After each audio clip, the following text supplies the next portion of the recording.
our third session on mindful living. In the first session, we talked about lifestyle adjustments, finding the proper place to develop more mindful living. If you need to move. These are, if it's important enough, you make the adjustments, right? If it's important enough to you to live sanely, you'll make the adjustments that you need to do to live sanely. And some people are living in physical places that just are driving them crazy. And maybe you're one of them, I don't know.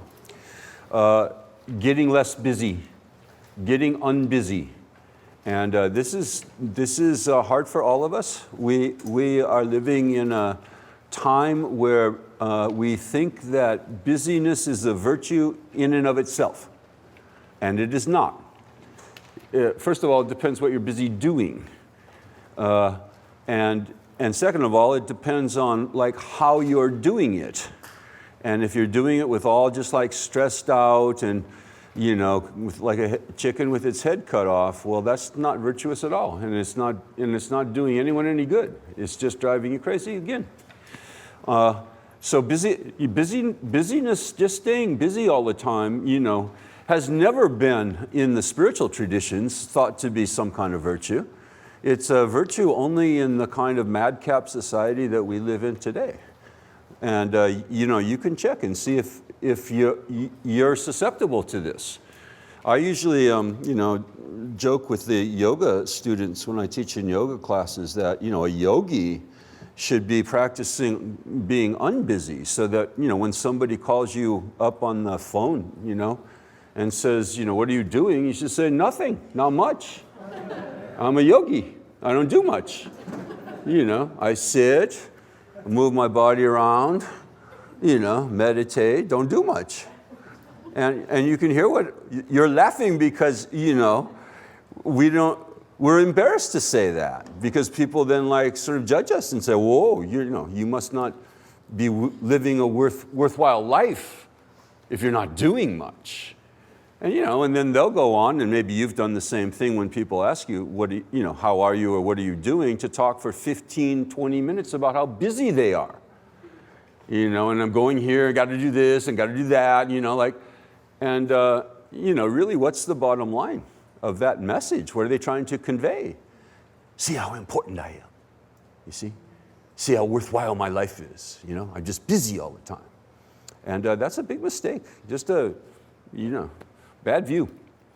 So, and less communication. Stop seeing so many people all the time, it says in the text, right?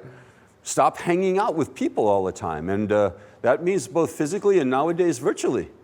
And learn to be alone and quiet. And if you have a hard time with that, there are people who sort of are repelled by the idea of being alone. And by the way, being alone and lonely are two different things. Solitude and loneliness are quite different. So, if you're a person who has this kind of resistance to being alone, well, who is it that you don't want to be with? And that's a sort of a sign that, you need to do some work getting to know yourself, and liking yourself more. So unplugging, stop texting all the time, get control of the communications. These are just survival tips nowadays, let alone mindfulness. Just survival is kind of taking control of all that. So these kinds of tips that we talked about 2 nights ago on how to live a lifestyle more conducive to mindfulness. And probably the most important of those tips was to live a good, clean, moral life. And no one in this room is unclear on what morality is now. We've gone through it many different times from many different angles, right? And if you can't remember the 10 of this and the 12, 20, there was 20, I think, from the Hatha Yoga Pradipika, right? Do unto others as you'd have them do unto you. Do not do unto others as you would not have them do unto you. I mean, that's all you need to know. That's just bottom line. And all the rest is just the details. Don't harm, don't steal, don't kill, don't sleep with people who would be, whose relationships you would be ruining, or your own relationship by sleeping around with people you shouldn't sleep with. You know, it's just about restraining yourself from harming others, just like you don't want to be harmed by others. That's all. It's no, you know, don't have to be a rocket scientist to figure out morality. So that's the most important when it comes to, you know, the preconditions, the prerequisites for having some mindfulness in your life is to, you know, get control of your conscience so that it's not always bugging you because you know you've been living, you know, the wrong kind of life. Then last night we talked a little bit about mindfulness as a kind of a meditation practice. You know, the text that we looked at was really on how to meditate mindfully on what's going on here and now. And then we talked a little bit about the obstacles to mindfulness as a meditation practice. But keep in mind also that, you know, this is meditation of all sorts, is life training. It's not life escapism. You know, we've got like plenty of practice escaping from life, watching television, surfing the internet, you know, being cyborgs, you know, looking at a screen all day instead of living. Living virtually, you know, is a little bit of an escape. Mostly, yeah. 4.5 hours of television on average, you know, going to endless movies, 3D now, very realistic, you know. And so we don't need any more help with escapism. We need some help of, like, you know, confronting reality, living in reality. So meditation of all sorts is meant to do that. And if it isn't doing that, it's not much worth, okay? If it's just taking you off into some daydream, you know, and you can call it whatever you want. You can put Sanskrit names on it. But if it's just a daydream, it's just like watching TV. I had a professor when I was in graduate school who famously said, nonsense in Sanskrit is still nonsense. So, you know, meditation's a very, very important skill. But it's a skill that's helping us with the big skill, the real skill, which is the skill of living properly and aware and mindfully in the world. So that was last night. Tonight we'll start 2 nights on living mindfully in the world. So, you know, we've mentioned it. We've mentioned this, you know, beginning in all the classes, actually, that all of this is just to help us live in the world. So, but tonight I wanted to take some verses from a, you know, a really important text. I mean, this is a desert island text, you know what I mean? Like if you know, had only one text to bring as you're stranded on a desert island, the guide to the Bodhisattva's way of life would be a good choice, because it's just got everything. It's just got everything. You know, from any kind of like spiritual virtue real spiritual virtue you'd like to cultivate, and any kind of problem you're having with life, and you know, it's there somewhere in the Guide to the Bodhisattva's Way of Life. It's all there. So I use this text frequently for all kinds of purposes, and it just so happens that the 5th chapter of that is called Guarding Full Awareness.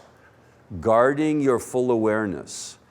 So apropos, I would guess, to mindfulness. And mindfulness, of course, as a concept, occurs in there. Mindfulness, as we'll see, is regarded in this text as the precursor to full awareness. You have to have mindfulness in order to have full awareness. So that's how mindfulness is functioning here. It's like the guard at the gate, mindfulness. And the gate, you know, what's inside the gate is full awareness. So the mindfulness is protecting all kinds of you know, potential problems from disturbing full awareness. So it's a very important treatment of the subject that we're about here with the mindful living thing. And I've kind of artificially just divided up the verses that I've chosen from that chapter into 2 parts. So we'll do some tonight, and then we'll do some tomorrow. And the artificial nature of this is, if you look on class 3, I've given it the title Mindfulness in Thought. Mindfulness in Thought. And then class 4 is Mindfulness in Action. And the reason I'm saying, isn't it? I can't remember if that's what I called it. I think so. Yeah. So the artificialness of it is that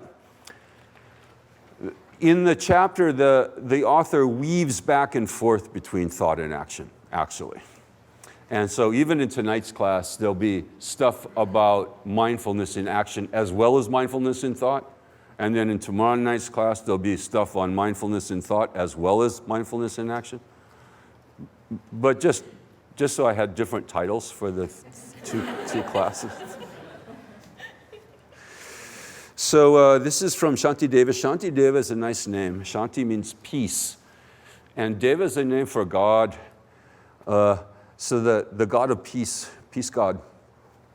Deva in Sanskrit usually means one of the gods. You know, there are, according to some texts, 3,300 gods. And they so, you know, because there are a lot of them in India, right? There's a lot of gods. There's Ganapati, you're just singing to Ganesha, right? And, you know, he's the one with the elephant head. And then there's Shiva, that's Ganesha's daddy. And then there's Parvati, that's Ganesha's mom. And then the extended family with Vishnu and all those guys. And, you know, all the homeboys and girls. All the homeboys and girls. But the text goes on to do what you can do even with the most uneducated rickshawwala in India. If you go to India, you know, rickshawwalas are the guys with those like three-wheelers that tear around all over the place, usually high on bong, you know, dope. If you ever want to learn surrender, you just go and take a rickshaw in India. And if you ask even the most common, you know, rickshawwala, how many gods are there? They'll say, oh, there's 3 billion, or, you know, whatever. And you know, how many really are there? Oh, there's like 300. How many really are there? Oh, there's 3. How many really are there? It's just one. Just one God. One God with many, many, many appearances, right? Manifestations. So this is a big mistake, I think, that people make about polytheistic, you know, traditions, polytheistic, you know, religions and stuff like that, of which Hinduism is kind of obviously a polytheistic religion. But it's not like they believe there's a gajillion gods, really. You know, there's one God. Kind of everyone knows that, except for outsiders. Except for so-called monotheists who actually believe 3 in 1.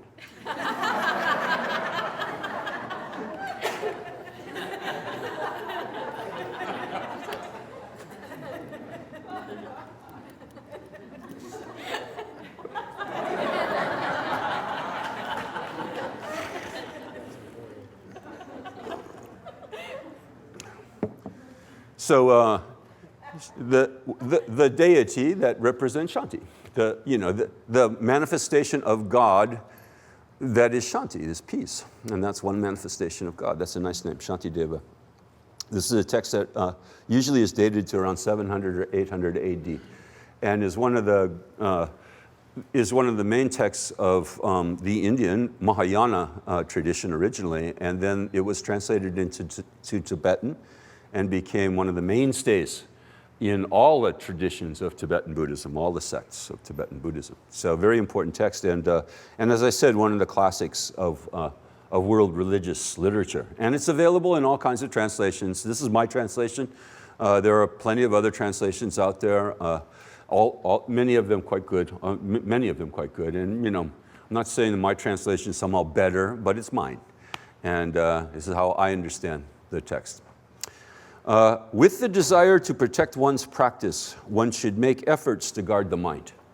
If you want to protect your spiritual practice, you've got to watch your mind. And he says, and you should make some effort at that. Like, it's not going to happen automatically. It is not possible to protect one's practice if one does not guard the fickle mind. Sometimes they call it the monkey mind. Monkey mind. Monkey mind on amphetamines. And you know, if you've actually spent some time over this, you know, retreat, doing a little bit of meditation, you know, you probably have noticed that the mind is pretty much out of control, pretty much all the time. And so, you know, I've had many experiences of this with students. You know, we study meditation, and then we say, okay, let's go home and practice meditation. And they come back the next day going, you know, I uniquely cannot meditate. I must have ADD or, you know, some kind of other like psychological, you know, named disease. Because I sat down and tried to hold my mind on a single object for 5 seconds, and I couldn't even do that. Just like bouncing around, thinking about this and that. And you know, if you're feeling that way, you're not unique. Everyone's mind is like that originally, right? Without any kind of training, everyone's mind is like that, and you're just noticing what your mind has always been like. You see, when you sit down to try to actually tame it, you realize what an out-of-control wild beast it really is. For the first time, probably, if you just starting, right? And it's always been that way. It's not like all of a sudden when you try to start, then your mind becomes a wild beast. Then your mind becomes monkey mind. It's always been that way. Which is, you know, kind of mindfulness. This is good to know. It's good to know, like, what the problem is here, you know? What kind of problem we got here. You know, you could go through life potentially, if you've never actually tried to, you know, control your mind, to meditate. And so you could go through life thinking that, you know, you actually have a lot of mind control already. Don't need some damn meditation thing. Don't need mindfulness. What's all this mindfulness for? You know, 5-6 days of mindfulness. I'm already mindful, I think. You see, until you actually have to stop and like try. And notice that actually you're not mindful at all, not in control.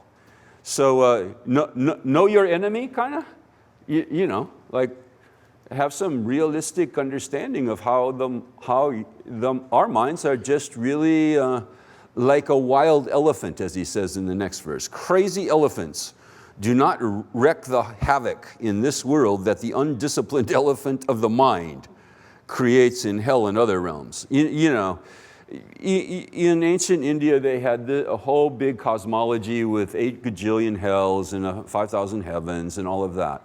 But we created our own hell on earth.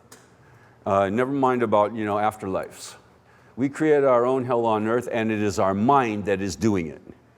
Our crazy, out of control, undisciplined elephant of the mind that creates the hell.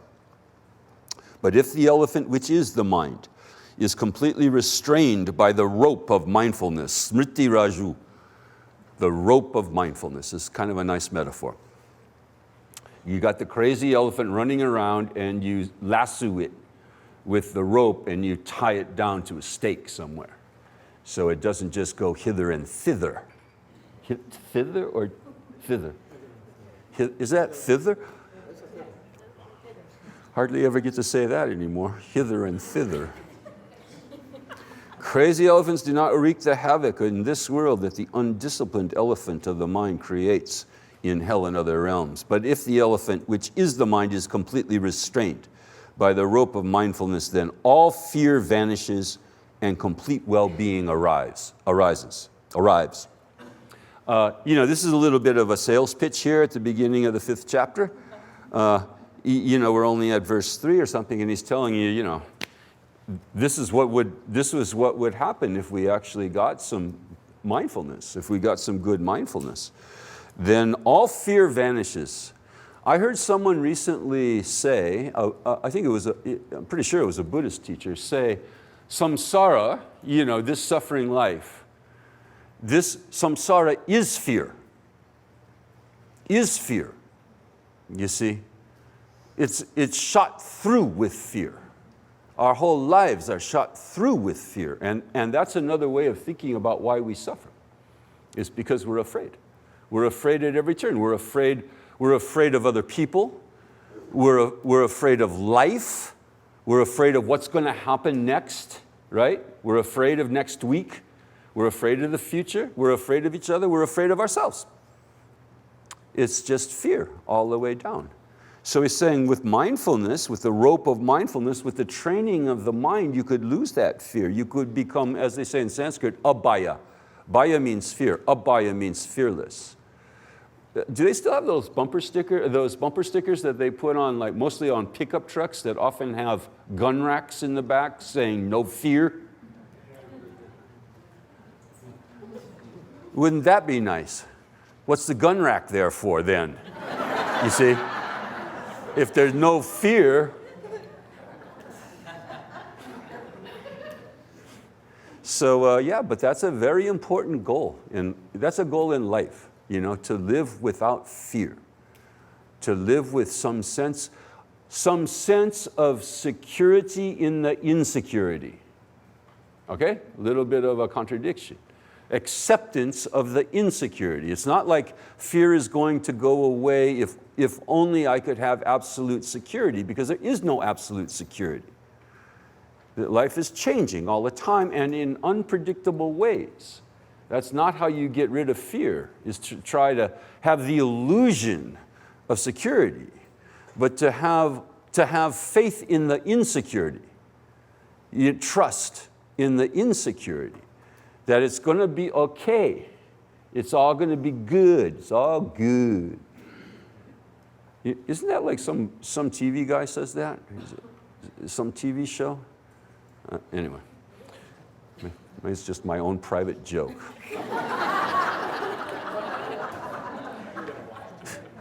So Gandhi once said that if you believe in God, if you say that you believe in God, having fear, worry, is blasphemy against God. If you believe in God, then what do you got to worry about? You know, unless you believe in God that doesn't care about you, in which case you should switch it up. Trade it in on a better model. You know, what's the point of having a God like that? You see, that just doesn't care or can't do anything, you know, just like, we're not going to help you at all. I care so much, but we're not going to help you. Well, you know, what good are you, God? If that's God, then what's the point exactly? So if you have some sense of a higher power, you know, whatever you call it, then trust it, you know, have some trust, have some faith. Have some faith that things will be okay. And that doesn't mean that nothing bad will ever happen to you somehow, that nothing challenging will ever happen to you. That's not what it means. But it means that you have faith that you can handle it. That you can handle it because you've had the intervention of divine powers in your life that have told you how to handle it, that have taught you how to handle, you know, difficult situations. And you have. Everyone here has. You know, I didn't see anyone throughout the whole retreat going la, la, la, la, la. I mean, maybe you put on earplugs that I couldn't see. But you know, you heard it. You've heard now how to live a good life and how to deal with the challenges of life, actually. You know, it's not like this is unknown. So have some faith, have some trust, and get rid of the fear, little by little by little. The fear is terrible. You know, it's terrible to live in fear. So he's saying this is one of the ads here, and complete well-being, sarva kritsam. Kritsam means whole. It's kind of like redundant, actually. Sarva means everything, and kritsam means whole. So it's like everything will be wholesome or something, you know? Everything will be holy. Only you put a W there in front of it. Are those two words related, Reverend Ann? Holy and H-O-L-Y and W-H-O-L-Y? It would be good if they were. Wouldn't that be good? Let's just say they are. Yeah, because everything's holy. Everything's potentially holy. The whole is holy. And it's just us without of our fear and ignorance saying, no, this is good and this is bad, this is right, this is wrong, this is acceptable, but this is not acceptable. You know, it's like this now, and as long as it's okay, I'll accept it. But when it gets difficult, then somebody made a cosmic mistake. You see, like as if we were the arbiters of that, the judges of what a mistake is cosmically. Your life is not a mistake. Everything in it is perfect the way it is and in need of improvement. Right? Acceptance, radical acceptance, and the courage to play the cards now.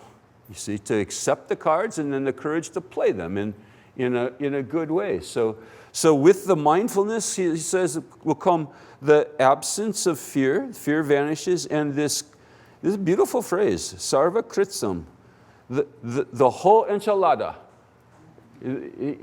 Everything is acceptable, right? Everything is acceptable. Nothing rejected. And that's another way of thinking about the goal, actually. Perfect acceptance without fear. Without fear that it isn't right somehow, or it shouldn't be like this somehow, or, well, it's like this now. And it's always like this now. All one's enemies, lions, tigers, and bears, oh my, snakes, all the guardians of hell, witches, demons, they all become subdued simply because the mind has been controlled. All the enemies, so-called enemies out there, are all controlled when you subdue your mind. There are no enemies out there as enemies, you see. This is just a label. It's just an understanding. It's just fear. Fear of others. And he's rounded up the suspects here in ancient India. Tigers. If you meet a tiger or a lion or an elephant or a bear or a poisonous snake as you're walking around out there in the jungle, or even outside in the outskirts of your village, it's no joke. It's fearful. It's scary. So, you have to put your own words in here. Terrorists. There aren't any communists anymore, are there? Haven't they all gone away? Have the communists gone away yet? But now we've got terrorists and Muslims and, who else? What else? Huh? Monsanto executive, the 1%. All your enemies out there, they all get taken care of. They all become subdued simply because the mind has been controlled. Simply by taming the mind, all of them are tamed. Is that empowering or what? You see, no victimizing here. No, oh, I'm just a victim of Monsanto. Take control. Take control of your own responses. And fear is not a good one. Someone wrote me an email just as the retreat was beginning, saying, I don't know, she was reporting some factoid. Maybe it's not a factoid, I don't know. I haven't heard about it from anyone else but her, that some nuclear reactor is leaking in Japan into the ocean. Yeah, okay, yeah. And spreading out and everywhere, and it's hitting Australia apparently, everywhere. And, well, what should we do about that? Well, what do you think you should do about that? What can you do about that? Exactly. You see? What can you do about that except for get your knickers in a twist about it and feel fearful? Do what you can do in life. And there's lots of things we can do in life, except for worrying about nuclear reactors going, leaking things in the ocean. If you feel very strongly about that, well, you might want to join an organization that protests it, blah, blah, blah, blah, blah. But don't just sit around stressing about it. What good is that? Oh my God, the ocean's being polluted. Well, maybe so, maybe not. Maybe, yeah, maybe. But what is your fear? What is your fear going to do about the pollution in the ocean? You see? And again, tend your own garden a little bit. There's plenty of stuff that we can all be doing on a daily basis, interpersonally, to help build a better world, instead of worrying about these massive issues that we have very little control over, actually. And then just spinning our wheels over and over and over again about massive issues that we're not even really doing anything about, except for worrying. That's mostly what watching television news is about. Watching the news is mostly about watching stuff, that's making us scared, that's making us fearful, that's stressing us out, that we don't intend to do anything about, except for just watch it and get more stressed out about it. Somebody was circulating a meme, is that what you call them, meme?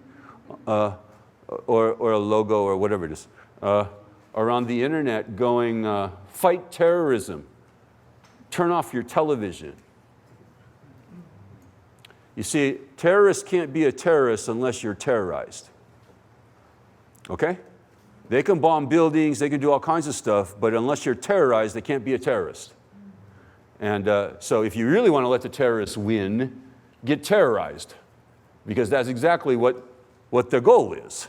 The goal is to get everyone like all fearful.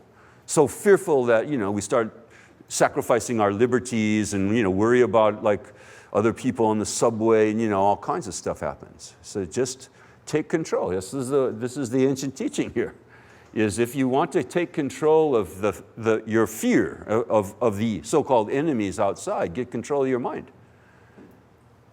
That's why the one who speaks the truth said, that'd be the Buddha, the one who speaks the truth, all fears and immeasurable suffering are due to the mind alone.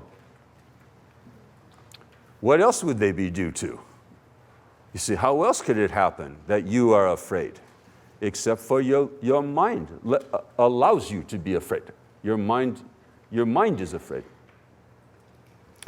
Who so laboriously devised the weapons in hell? Who laid the burning floor? And where'd those temptresses come from anyway? He's all about the temptresses. He's, several different passages is like, The sage declared that all of that has arisen from the evil mind, papachitta, from your evil mind, from your evil mind. Papa is a word that, I don't generally translate as evil, but negative. The whole concept of evil is probably different in the West than it was in India, ancient. But sometimes it's good to pull it out. Our minds are evil sometimes.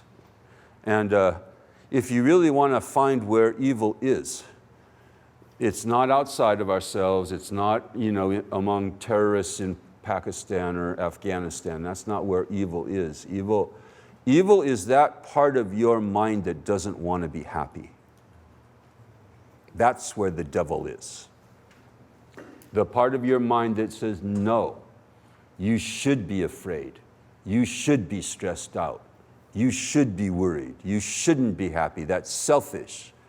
Or something like that. Whatever, there's all kinds of different versions. That's too simplistic, to just try and be satisfied and happy and content and filled with love and compassion instead of fear. You see, that's just too simplistic or whatever. That's the voice of evil.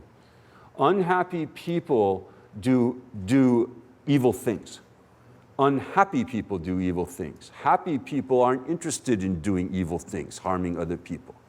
It's unhappy people.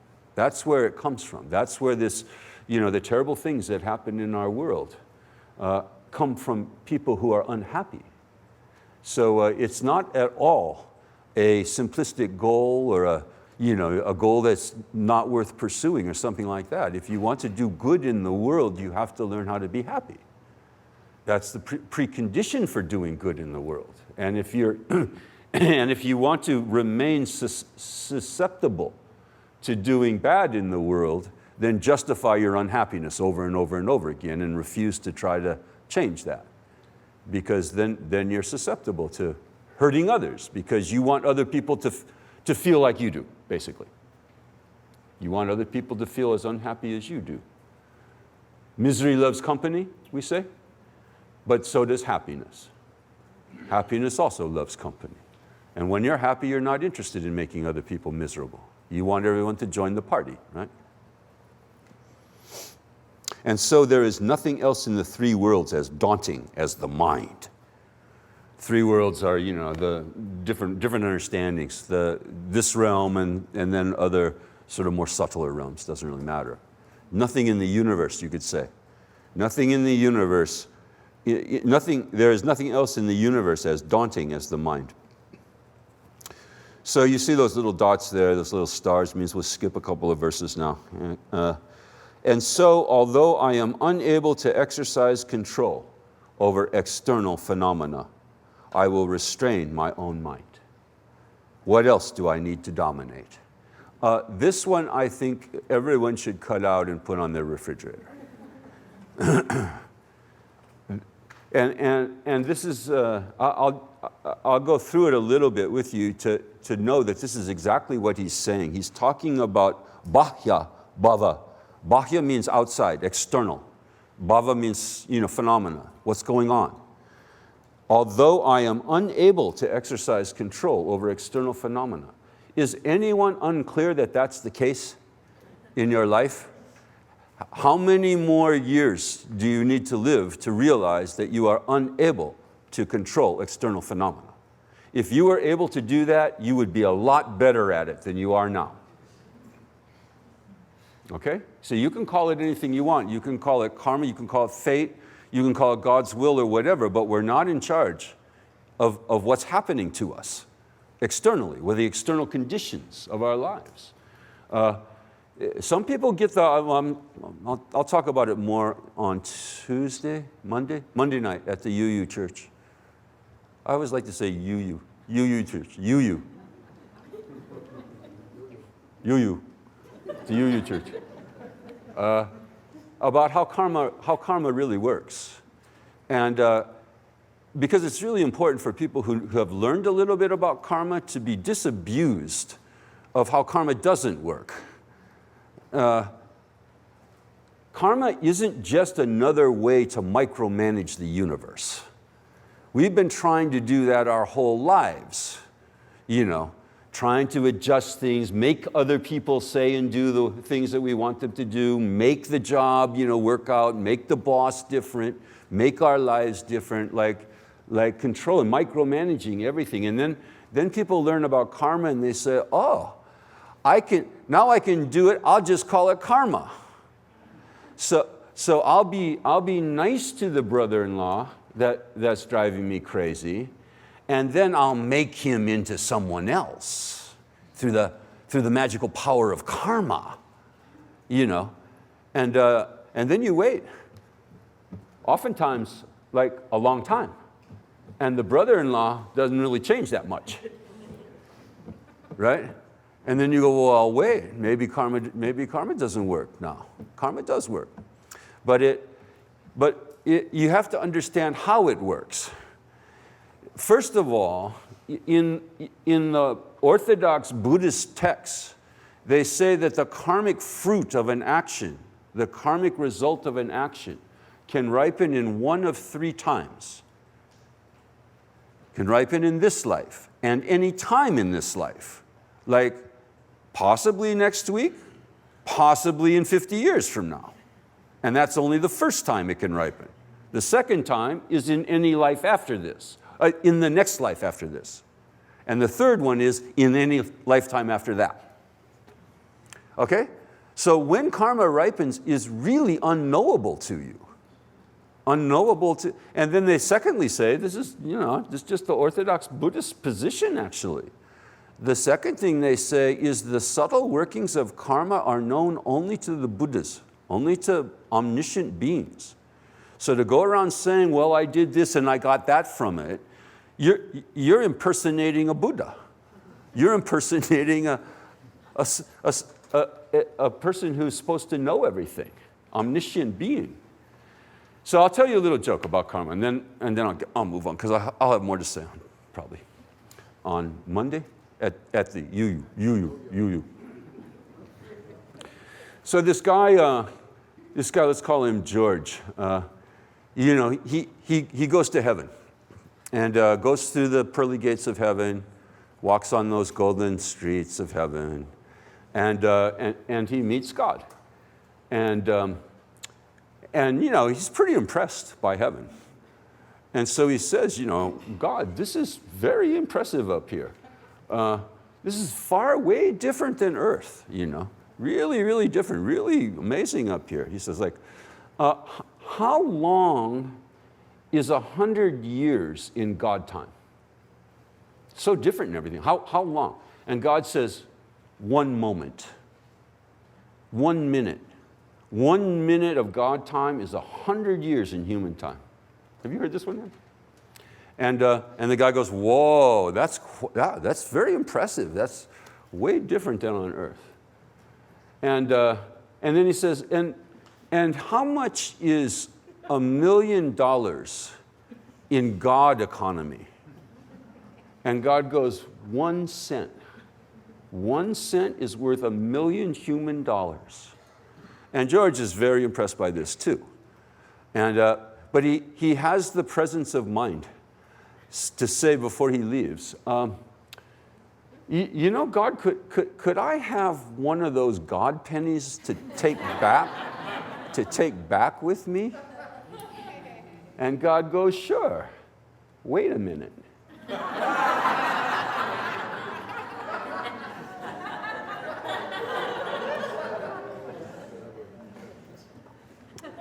And that's a good joke to remember, that you can't control external phenomena. You cannot control what's happening out there. If you do good, good will come. If you do bad, bad will come. But not in the way you're expecting it. Okay? And I'll go into it more on Monday. It may take me 2 days to do it. Monday and Tuesday. No.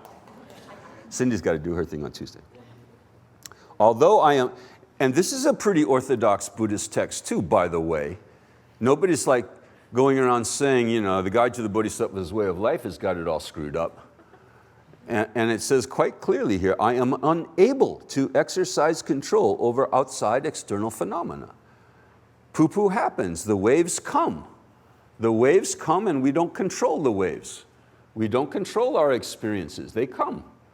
What happens next is out of our control, isn't it?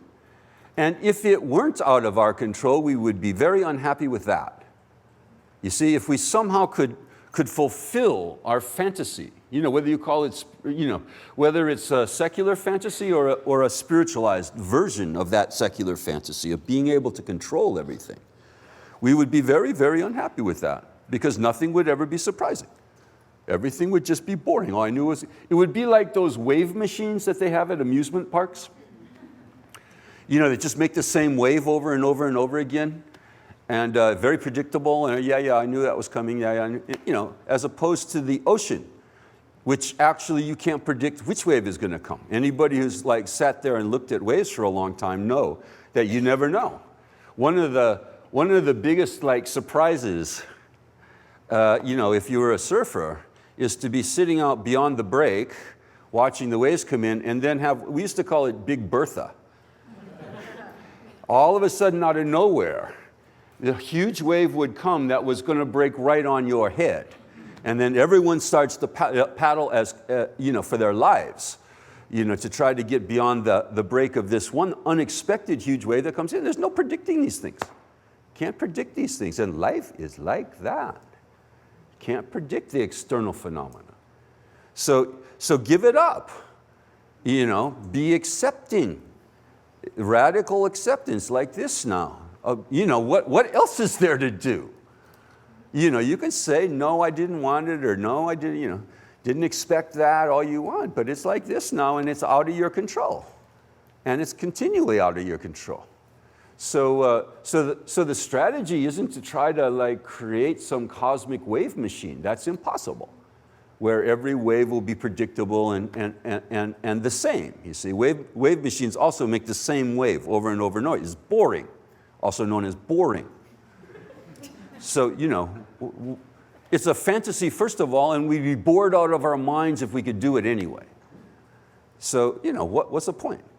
So I'm unable to exercise control over external phenomena, but I'll restrain my own mind. That I can do. That's in my power. It's in my power to control myself. And then he says, what else do I need to dominate? which is kind of like, there's the optimistic thing, right? If I can control my mind, then it doesn't matter what waves come. I can deal with anything. I can deal with whatever, any kind of circumstance that I face because I've controlled myself, controlled my mind. There's another verse, some of you know it pretty well, that says something like, let me get it right now.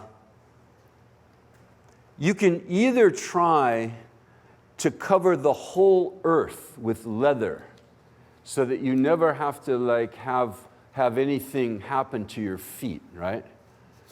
So, nothing sharp that you ever step on or anything like that. You could try to cover the whole earth with leather. Or you could just put on some shoes. You see, you can't change the whole world. Can't cover it all with leather, but you can put on some walking shoes.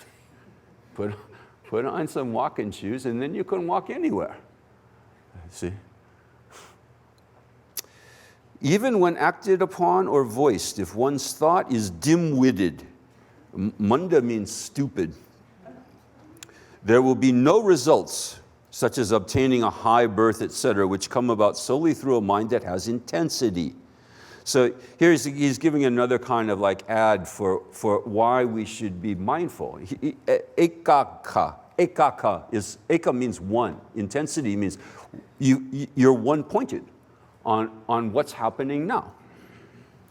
The all-knowing one, that'd be the Buddha again, has said that all recitations of mantras and acts of austerities, japas tapas. Japas means mantra recitation and tapas means austerities.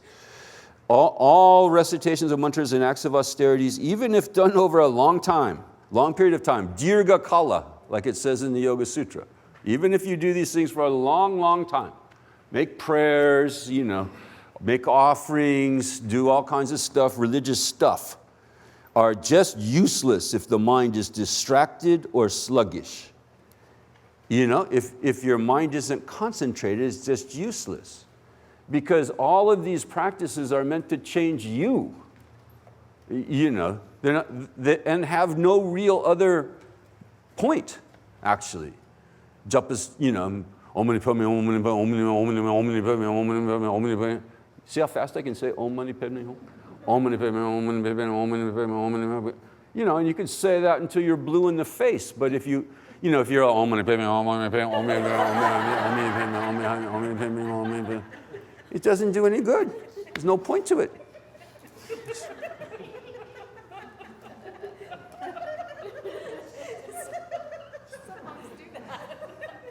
A lot of loon in here, a lot of loon. If the mind is distracted or sluggish. It's like saying prayers, the same thing. If it's just all rote, our Father who art in heaven, hallowed be thy name, thy kingdom come, thy will be done on earth as it is in heaven. Give us this day our daily bread. What good is that? If there's no mental energy behind it, it's just blah blah. Those who have not cultivated the mind, which is the secret soul behind all the teachings. Guhya is the Sanskrit word, guhya. This is a typical word that they use for tantric teachings, for example. Esoteric, they're guhya, they're secret. And here he's saying the secret behind all the teachings is cultivation of the mind. Behind all the Dharma, behind all the teachings is cultivating your mind. Nothing else. The secret soul behind all the teachings. Aimlessly wander all over the place trying to eliminate suffering and obtain happiness. Just trying to, here and there, like maybe this will work, hopefully, But if you haven't gotten the secret soul behind all teachings taken care of, cultivation of the mind, then nothing's going to work out. And so I will make my mind well regulated. Svadhisthita. Svadhisthita means superintended. I'll superintend my mind, right? Like a principal is a superintendent or something?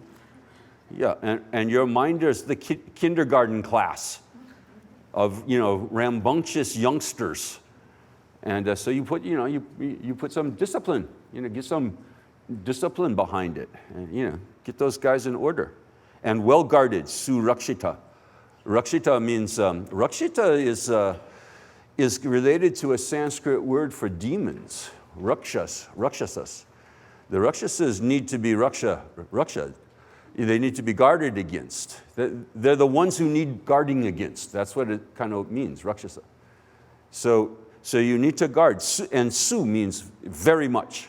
It's an emphatic prefix. Well guarded. If I am lax about my vrata, my vow. So what vow was he talking about here? He's talking about the vow.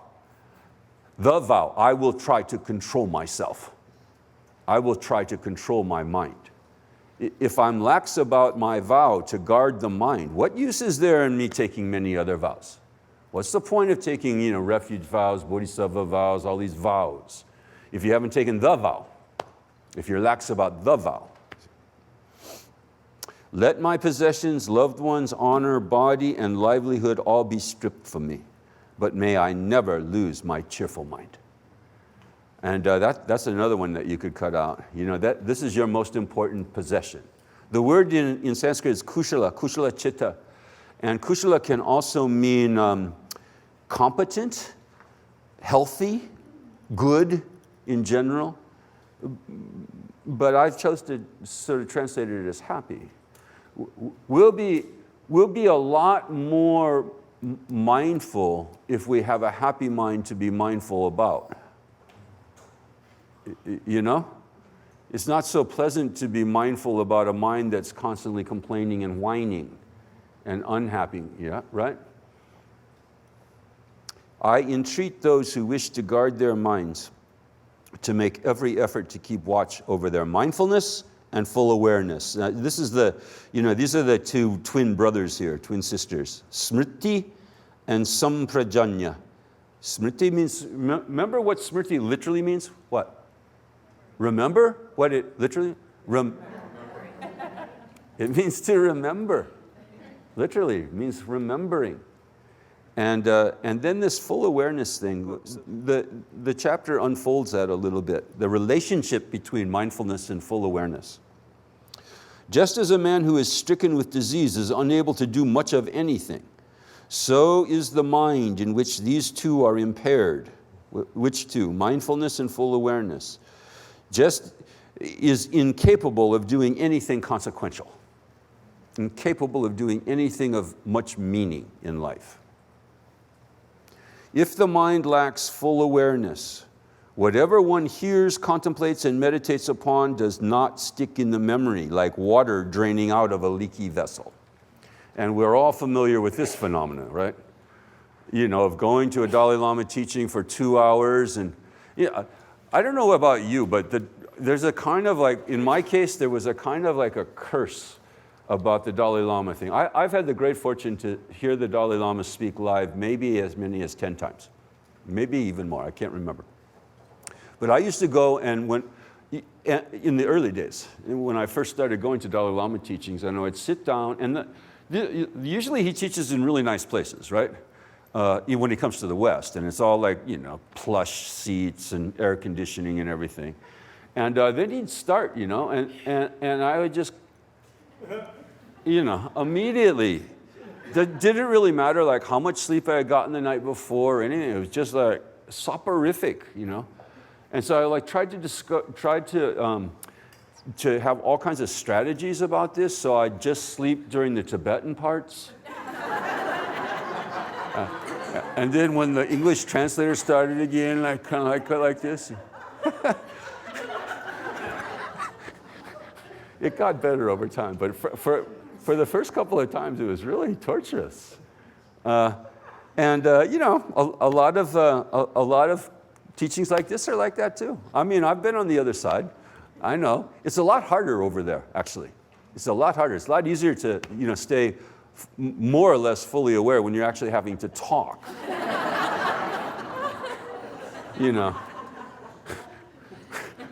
But when you're listening to someone else and, it's very difficult. It goes in one ear and out the other, and your mind starts wandering and all of that. And it kind of doesn't matter like how pleasant it is in the room or how much sleep you got or anything like that.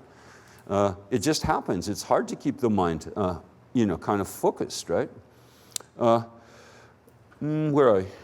Stricken with disease. Oh yeah, full awareness. What was I doing?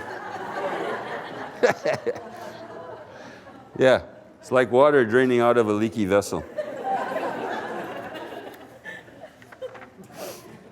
Even many spiritually educated people, even those with faith and extraordinary determination, yatna is a word that you often find in yoga texts, means like really making effort. Yatna para means like really making effort. Even those kind of people become corrupted by the dosha, the defect, which is the lack of full awareness. So, here he's kind of saying like, look, you can be as religious as you want. You can have all kinds of faith, and you can even have a lot of determination, but if you don't have the awareness, if you don't have full awareness, it undermines everything else. Undermines everything else. Even those who have amassed merit are robbed of it by the thief, which is the lack of full awareness, following upon the loss of mindfulness. So here he starts to tip his hand about how these two go together. Mindfulness is the guard. And if the guard goes to sleep, if the guard like falls down on the job, then full awareness goes. So mindfulness is the guard of full awareness. Mindfulness is the prerequisite, is the necessary watchman for maintaining full awareness. So that's how he's distinguishing between these two things. Here he's starting to kind of show us that. The thief, which is the lack of full awareness, following upon the loss of mindfulness. And they go to an unhappy realm, durgati. This could mean, in this context, they go to some hell realm. But it also means that you have an unhappy life. You have unhappy experiences. This gang of miscreants, the word is sangha, gang. Sangha, the sangha of Tuskara. Tuskara are thieves and robbers. And so what are they? The mental afflictions. So now he's kind of like showing us, pointing to, well, why would my mindfulness ever go? What would cause my mindfulness to be disturbed? And he said, well, your mental afflictions would. The rise of the kleshas, what we call kleshas. Klesha is related to English words like calamity or holly, the ch and the ha. Holly, holly's like sharp, right? It's an irritant, like it's prickly. So a klesha is prickly. Klesha is something that causes us, discomfort, destroys the peace of mind. This gang of miscreants, the mental afflictions, look for some kind of entry point. See, they're their real enemies, by the way. This text quite clearly says that in other chapters. Your enemies are not outside of you. They're not external. They're not the terrorists that we imagine like holed up in some cave somewhere in Afghanistan. Those are not your enemies. And the reason, and then he goes and explains like why that is. They are only like once in a while punch in and say, okay, I'll be the terrorist. I'll be a terrorist now. Trying to destroy the free world or whatever they think they're doing. It's just like once in a while they do that. The rest of the time, they're eating and hanging out with their families, and they got a whole other life to lead besides just being a terrorist all the time. I like to think of them as having hobbies. Like maybe they're playing shuffleboard in there, or stamp collecting. Maybe they've got stamps from all over the world. They travel a lot, so maybe they get stamps everywhere they go. And they put them in their little stamp book. They're people, they're human beings. They got whole lives to lead besides being a terrorist. But your mental afflictions don't have hobbies. They don't have families. They don't have anything else to do but upset you, cause havoc, wreak havoc in your life, full time. 24/7. That's all they do. That's their whole job description. And they don't have anything else but a job. They don't have like any downtime. They don't take any holidays. They don't take weekends off. 24/7, just there to destroy your happiness, your anger, your jealousy, your envy, your pride, your doubt, anything that arises in your being that's destroying your peace of mind is a klesha. And they are your true and only enemies. Your true and only enemies. So they find entryway. How do they get in there? They find entryway when the guard is down. See, if the guard of mindfulness goes down, then they find a way to get in there and destroy your happiness. And so never withdraw the mindfulness from the mind's doorway. Never withdraw mindfulness from the mind's doorway. And if it should run off, it should be brought back with the full recollection of the torments of hell. So actually the full recollection here, so what he's talking about mindfulness, smriti.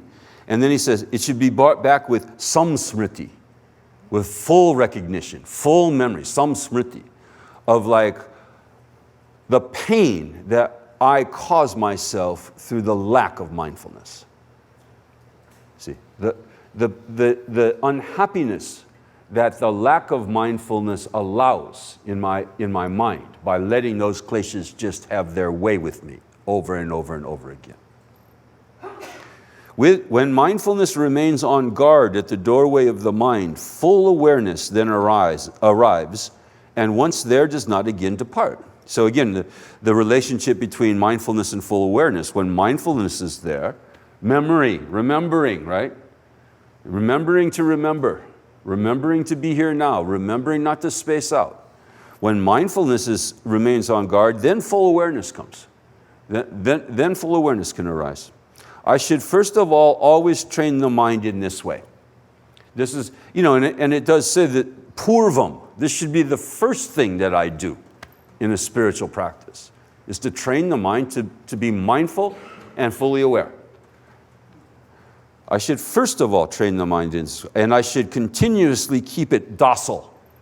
Keep your mind like a trained pet. Sit, stay, roll over, like that.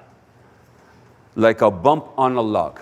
This is a phrase that we'll see lots of times in this chapter. Kashta means wood, and vat means like a piece of wood. So we have that expression in English, like a bump on the log, like a piece of wood. So you should keep your mind like a piece of wood, like discussion of the body, really. Okay, so I warned you that it's not just about mindfulness of thought today, it's also about mindfulness of action. The eyes should never cast about without purpose, just like looking hither and thither. The gaze should always be downwards, as in meditation. Okay, this is a mindful nerd, okay? This is a mindful nerd kind of. But don't worry, he'll tell you not to be completely nerdy. One should occasionally look in the distance in order to rest one's eyes. Like,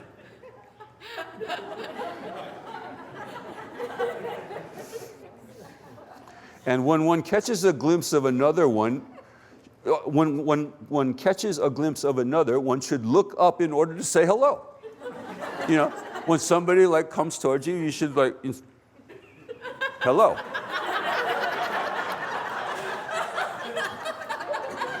Well, that's what it says.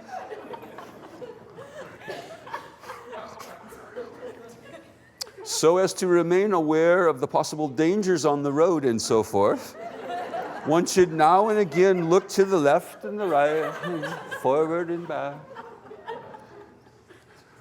This is practical advice on, how to live, okay? Practical advice is check it out once in a while. What's happening? When pausing, one should look into the distance. And one should look behind only having turned around. So none of this.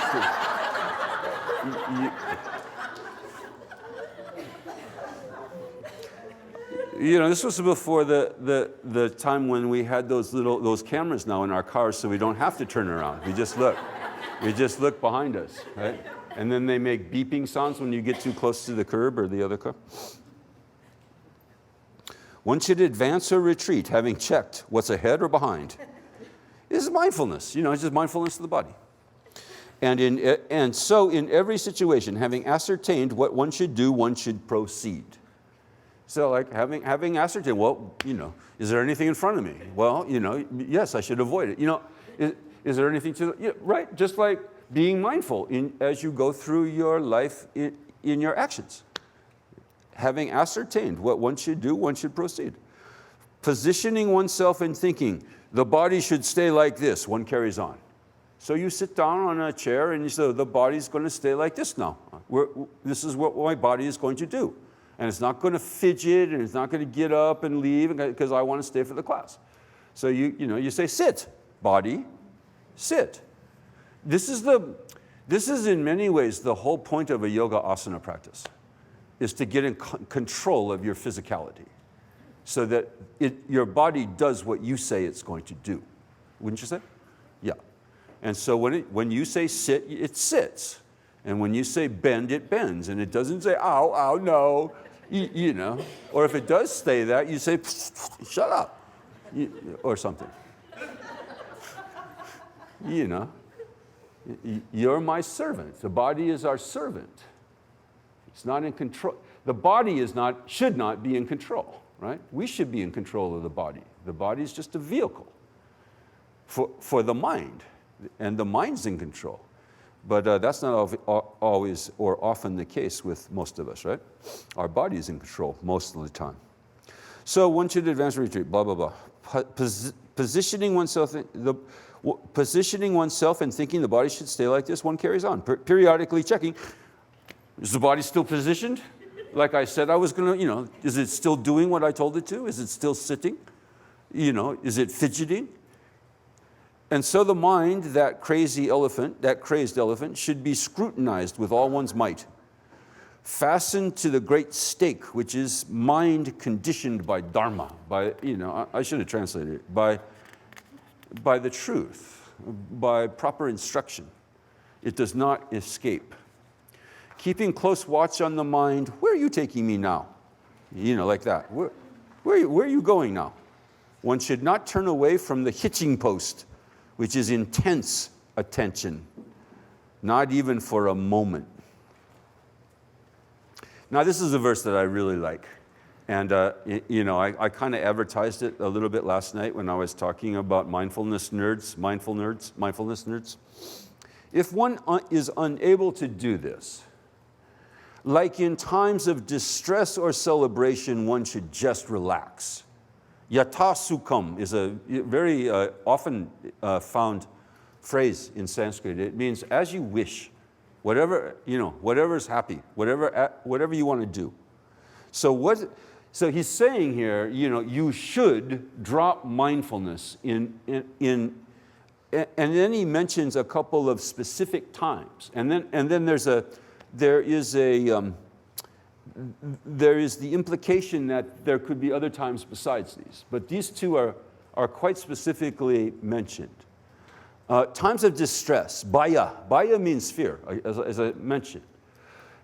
In emergencies, like if someone has just been hit by a car, you don't sit there mindfully, sort of, wondering how you're feeling about that and what your body is doing now and what thoughts have occurred about cars and hitting people. You go and help the person, right? Immediately, without thought, without mindfulness, right? Automatically, spontaneously. So in emergencies like that. There's in the Hindu tradition, there's this whole concept of swadharma, of your own duty. It's translated your own duty. Everyone should do their own duty. Everyone should follow their, what they have to do in life. And then there are general sorts of instruction. Sanatana dharma means like universal duty, So everyone shares in universal duty, and then we all have our particular duties to fulfill. fulfilled. And then there's a whole other category, apadharma. Apadharma means your duty in emergencies, which the other two are suspended. In an emergency, you do what you need to do, what you have to do. And so it's a similar idea here. You don't just sit there mindfully, sucking your thumb in an emergency. You do something. You act spontaneously. And then he says also, utsava, when you're kicking it. Celebration. When you're making a joyful noise unto the Lord. When you're ecstatically dancing. When you're celebrating life. Then he says, never mind that mindfulness nerdy thing, Check it at the door and have a good time. Some celebration. And then he also mentions, and when one is practicing giving, it is said that one may disregard the strict observance of the moral code. Very interesting. And I looked around for commentaries on this one, because I go, wait a minute. The word is quite specific. Shila means ethics, the moral code. And it says you should just let it go. You should upekshana. Upekshana, same kind of word as upeksha. What does upeksha mean? Equanimity. But upekshana is a slightly different word. It means disregarding. Just disregarding. Indifference. Indifference towards what? Towards shila. Towards ethics. When? In acts like giving. When one is practicing giving. When one is thinking about someone else, you should stop thinking about yourself and your own morality.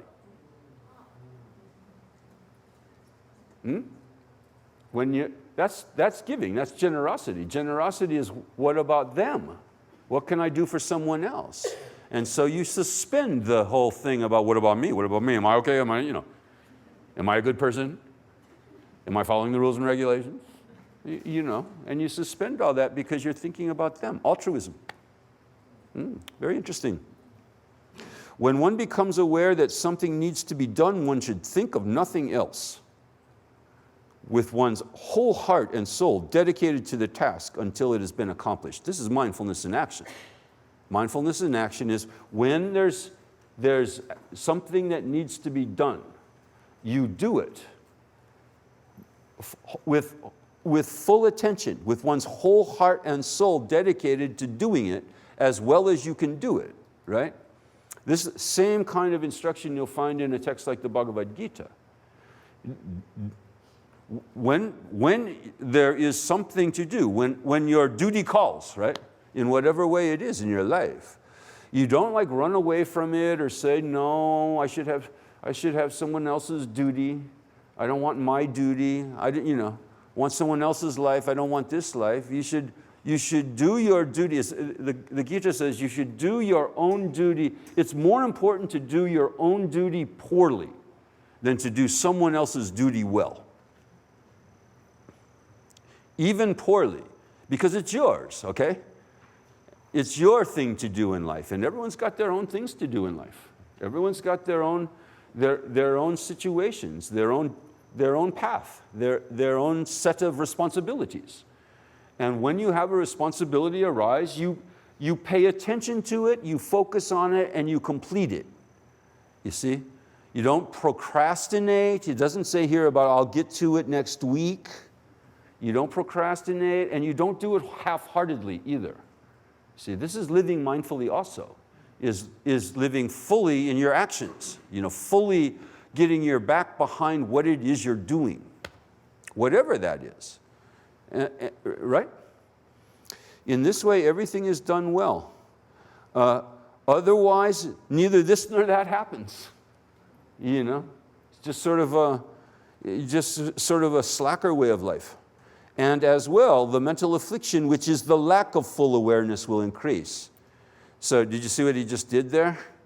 He called the lack of full awareness a mental affliction. It's a mental affliction. It's a klesha. It's just like anger. It's in the same category as anger or depression or, pride, or envy, the lack of full awareness. One should restrain the inclination to engage in various kinds of chit-chat.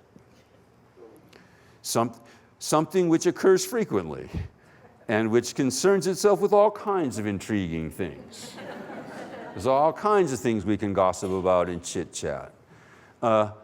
In some ancient texts, already in ancient texts, they say there's basically two things that we gossip about. We gossip about politics and other people's sexuality, other people's sexual behavior and politics.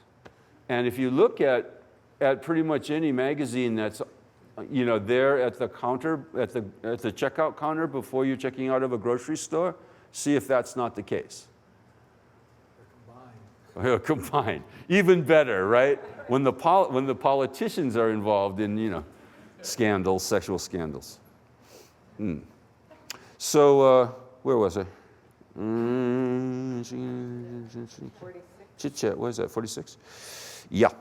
Something which occurs frequently and which concerns itself with all kinds of intriguing things. So, this is mindfulness of speech, of course. Mindfulness of speech. What is it that you're talking about? Should it happen that one, without any purpose, tears up the earth, cuts off pieces of grass, doodles, or the like? This is fidgeting. This is ancient Indian fidgeting. You would tear up the earth a little bit, and then you would cut pieces of grass. You just pluck that, just meaningless, mindless behavior, physical behavior. Or they actually said the word does mean writing, doodling. Just like taking, drawing stuff, Ever done that?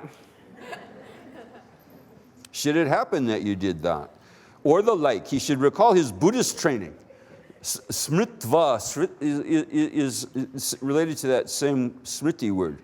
One should be mindful. One should recall Tathagatim Shiksham. The Shiksham means the training of the Tathagatas, the Buddhists. So here, there's kind of no avoiding Buddhist here, because that's exactly what it says. The training that you get as a Buddhist. You should remember that training did not include doodling, let alone tearing up earth or cutting off pieces of grass meaninglessly, you see? Fidgeting around. Whenever one wants to move or speak, one should examine one's mind, and then with composure. Dhairya means constancy or firmness. Act appropriately. You see, just controlling yourself, controlling your actions and your speech. When one sees the mind becoming attracted or repulsed, desire and aversion, just over and over and over again, you find this. I want something I don't have. I don't want something I do have. When one sees the mind becoming attracted or repulsed, then one should not do or say anything, but just keep still. Statavyam. Statavyam means stay. Stay put. Keep still. Everybody, what is that old, there's a song by that 9-foot black model. What was her name? Grace Jones? Everybody stand still. Nobody get hurt. Nobody move. Yeah. Nobody move. Everyone stand still. Nobody get hurt. I guess that's the usual line that robbers use when they're in the bank and stuff like that. So just stay still. Nobody get hurt. Stay still like a bump on a log. Like a bump on a log. When the mind is, I want or I don't want, just get control of it. When the mind becomes arrogant, contemptuous, full of pride and conceit, scornful, superior, duplicitous, or deceitful, when it looks like it's going to exalt myself or disrespect someone else, when it becomes abusive and agitated, chill out. Hold still like a bump on a log. Okay? Don't follow it. Don't act upon it.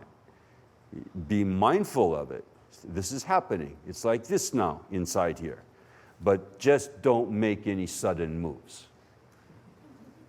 Make no sudden moves. I think that's the phrase actually they use in bank robberies. Make no sudden moves. Very good advice, okay? Make no sudden moves. Be careful. Be ponderous, Take control. Is this really what I want to do next? This thought has arisen. This feeling has arisen. What's my best play here? Well, you got to stop first, right, to get that clear. When the mind longs for acquisitions, when you see those new pair of shoes, honor, fame, or a retinue of followers or admirers, I should then just keep still like a bump on a log. You could write a song about this, John.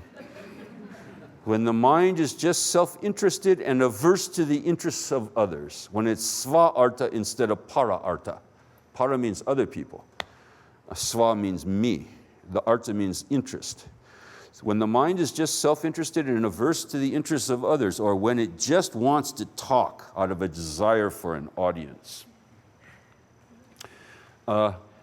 Oftentimes people in public talks, when you open it up to questions, if you don't tell them it's got to be a question, like I did on Monday night here, they get up and they start talking. And and they just want an audience. They just want and somebody else has brought them a whole audience that they can talk to. They didn't gather their own audience. They didn't rent the auditorium. They didn't put out the flyers. So they're just like leeches, Well, I got something to say, I got some stuff to say, and they just get up to talk because they want an audience. Where was I again?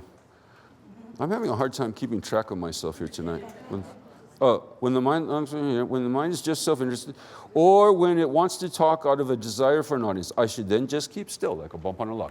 So if you have that urge, at this retreat, just assume the log position.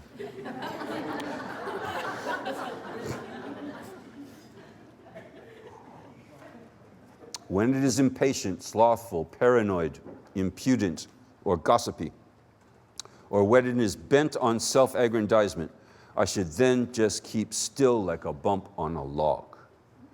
Perceiving the mind to be troubled or uselessly engaged, a strong person should always firmly restrain it through applying the antidote. Pratipaksha is the standard Indian word, Sanskrit word for antidote. Paksha is wing. Pratipaksha is you should apply the other wing to balance things out, you see. So then the next verses seem to be talking about the antidote to all these kinds of mental states that you want to remain like a bump on a log about. So instead of having those kinds of things come to mind, maybe to bring up these things: fully resolved and completely serene, chilled out. Serene, tranquil, shamatha, whatever you want to call it, it means the same thing. At peace, chilled out. Steadfast, considerate, respectful, modest, unassuming. Peaceful, totally engaged in gratifying others, thinking about other people and what you can do for them. Undisturbed by the mutually irreconcilable desires of the spiritually immature. Bala is, again, often found to mean exactly this. Bala means child, but in this context, it means the spiritual children, the people who haven't come to a summer retreat and gotten some education. So they just have no clue. They're like kindergarteners because they haven't had any education. So what's this mutually irreconcilable desires? And that you're supposed to stay undisturbed when you see it in the spiritually immature.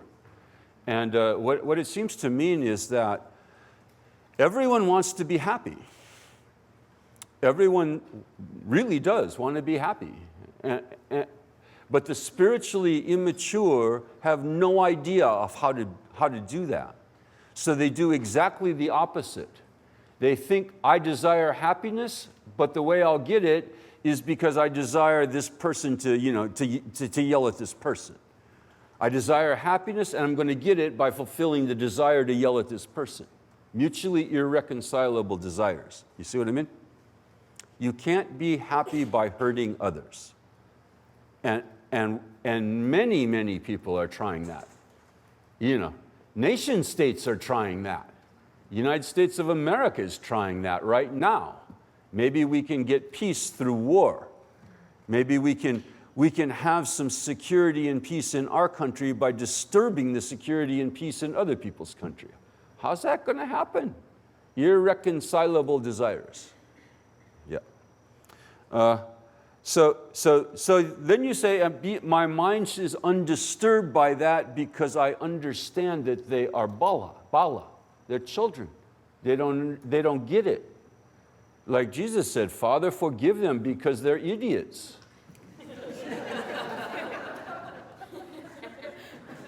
That's the new revised version. No, right? Forgive them. They don't know what they're doing. Forgive the 1%. Don't have like some big conniption fit about people that you think are, abusive to other people or greedy, et cetera, et cetera. What are they? This isn't the way to be happy. It's not the way to be happy by exploiting other people and by hoarding great deals of money. And it's not the way to be happy by like leaking nuclear stuff into the waters. They don't know. People are ignorant. We're all pretty ignorant. And then there are some people who are just like no clue. And they do exactly the thing that will hurt them in the hopes that will make them happy. You see? That's just foolishness, childlike behavior, stupidity. And the proper response to that is not anger or getting all knickers in a twist or something like that, but some compassion. Have some compassion for people who don't know even what you know, which isn't probably all that much, or what I know, which isn't that much maybe, but at least we know something. We got a little, know something. I remember when I went to India to study Sanskrit as a graduate student, and I had the great fortune of working with a great man, a great Sanskritist, who was also a great Brahmin. He was a practitioner, and so it was kind of best of both worlds to be able to work with him. And after like 9 months of daily study of Sanskrit, after 4 years in graduate school of study, he said to me one day, you know something. Now you know something. Like, which I took as a great compliment. It wasn't like you're awesome, you know everything, or you know a little something. And that's a good attitude to have as a spiritual practitioner. We don't know everything, that's for sure, but we know a little something, and we should use that to control our own lives, of course, to mold our own lives and to help other people. We know a little something, so you help other people with the something that you know, without a whole lot of arrogance and pride and goody two-shoes mentality about how awesome you are. You know a little something, and a lot of people don't even know that. And they're flailing around, out there trying to be happy, just like you, trying to live a good life, just like you are, but they have no clue on how to do it. And so, we send you out into the world on Sunday afternoon and let you loose now that you know something, a little something. Undisturbed by the mutually irreconcilable desires of the spiritually immature, but rather filled with compassion for them, knowing that this is due to the arising of the mental afflictions. They can't help themselves in a way. They really can't help themselves. Always doing those irreproachable things that are in the best interest of myself and other living beings, I will control my mind. I will be free of pride and become like a work of art. This Sanskrit is beautiful here.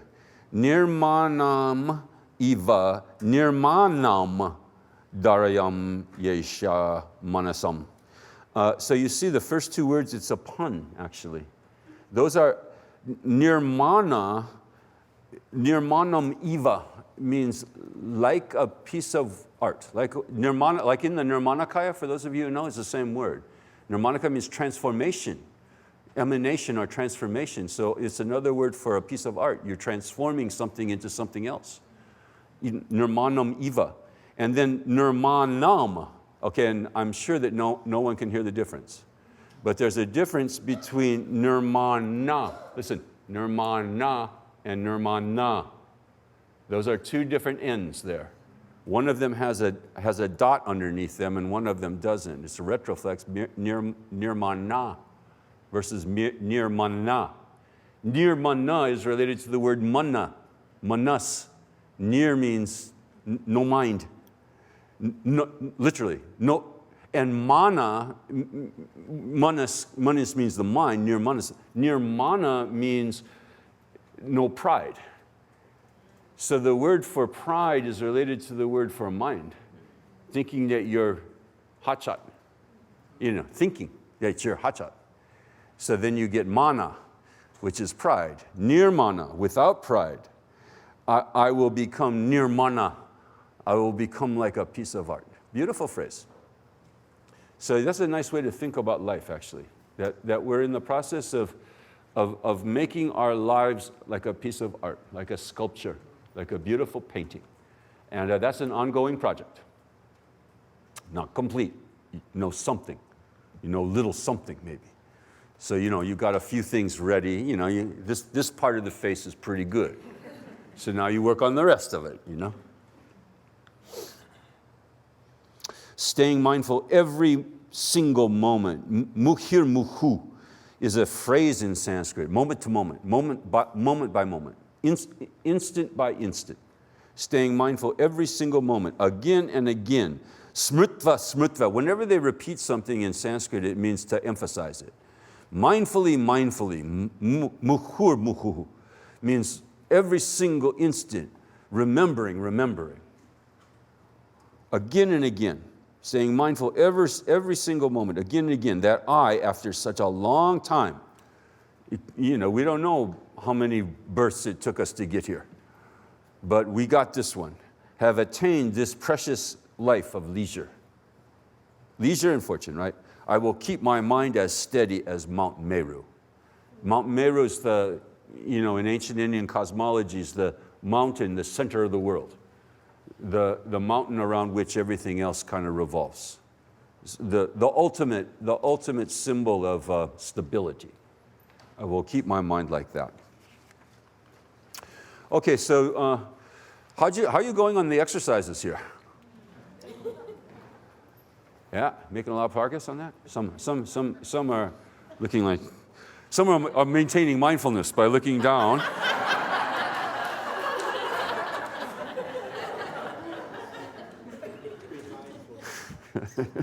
Room mindfulness. So exercise for class 3 each day for the next week or between now and tomorrow night. 15 minutes. And this one is while you're doing something. While you're doing something, not sitting around in your room or on the grass or something. While you're at work or taking care of the kids or hanging out with other people in the cafeteria. While you continue to act, to carry out your responsibilities, practice awareness of your own mind. For 15 minutes, okay? So that means that you've got to carve it out. And you say like, okay, now it starts, tick, tick, tick, tick, tick. And then keep track of it. If you've got a watch that has a timer on it, that'd be really good. Set the timer for 15 minutes and then interact with other people mindfully for 15 minutes. That's all, okay? And that's gonna, after that, you'll probably wanna go and refresh yourself, replenish bodily fluids that you've lost. Take one of those electrolyte drinks, take a shower maybe. This is hard. Concentrate on being fully attentive to your mental and emotional responses to outside stimuli. And if during these 15 minutes you discover that your knee-jerk response to any experience that occurs is negative, mental affliction arises.